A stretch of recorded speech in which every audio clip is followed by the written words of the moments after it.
Vince meets with Bret Hart on December 18th at Vince's condo in Boca Raton.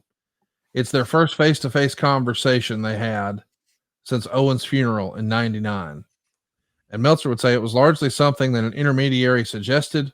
Both felt compelled not to insult the other by backing out after everything that had gone down. McMahon had already agreed with no strings attached to allow Hart the use of his photos for his upcoming book shortly after Hart suffered his stroke over the summer. What do you remember about this meeting, and why do I feel like you may have been the intermediary? Well, that happened. It was just a matter of let's communicate here. If nothing else, maybe we can just clear the air. And I know that was going to make a lot of talents happy. A lot of our Canadian talents, and American talents love Bret, and rightfully so. And that's based on respect. Bret was one of the most respected athletes in the history of WWE. And still to this very day, I consider him that. So it was just time to clear the air.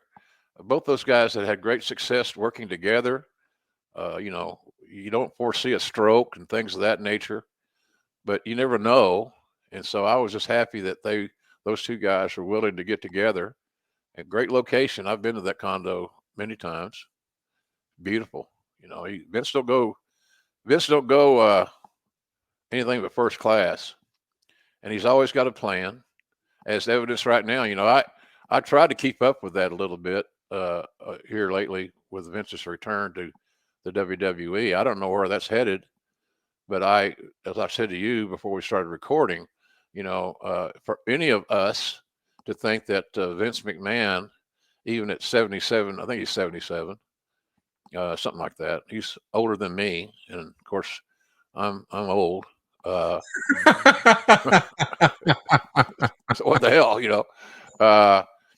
but for those that thought Vince was going to go silently into the night and never appear again, was crazy. And I guess Conrad, I don't know, you may have kept up this better than me, but certainly it looks like Vince is back to help negotiate a sale of the company. At least that's what it seems like. Now, I might be wrong on that deal too, but it seems like that might be the deal, that he's coming back to help orchestrate a sale. And but then what? Right. So it's going to be interesting days ahead for them, and I'm sure that the guys that work there are still trying to, wonder what the hell's going on. My advice to them is just do your job. Come to work on time. Don't be a problem child. Don't be a baby. Be willing to go along with things to see how it's going to work out. And that's kind of where I see that whole scenario coming. There's more to the story than meets the eye, one would assume. And knowing Vince as well as I do, and other than Brucey, I may be knowing better than just about anybody on your ad-free network. No doubt. Working so closely with him for 26 years, you get a pretty good relationship established. And contrary to popular belief, Vince and I did have a very good relationship more often than not. It's just the fact that as a character, TV character, the character of JR was abused a little bit from time to time. And I tell you that, and without sounding like an egomaniac, it's because it worked. Right. The quarter hours always had a little bump. And so and I was always hoping that it's when the ratings came out after one of those episodes, that it would suck pond water. So they would stop using me. But you're a team guy. You can't be half-assed. It's like being pregnant. Right. You either are or you're not.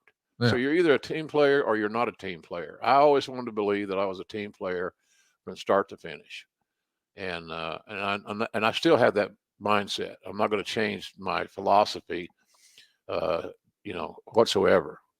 So, but it was interesting. It was interesting times, and we were trying so hard to embellish the sports entertainment side of the WWE television presentation.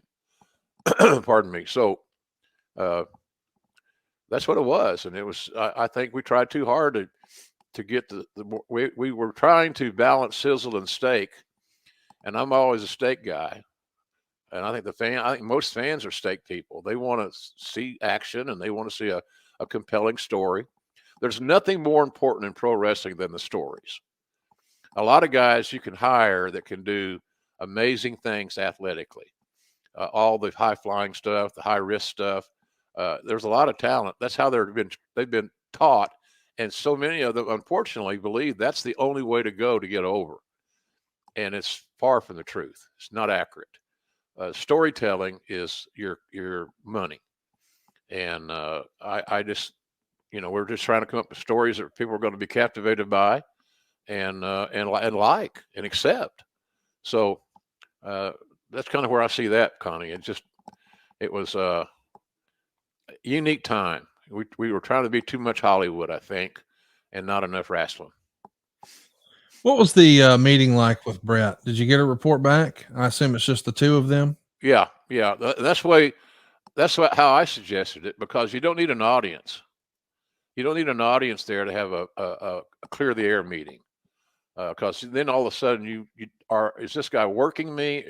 Is he performing, or is this a true, honest, clean meeting to clear the air and to communicate and to put some of these bad memories behind us? You can't keep celebrating. You can't keep remembering. You can't not continue to commemorate the Montreal Screwjob. And so getting past that and getting those two guys together, I thought was just healthy.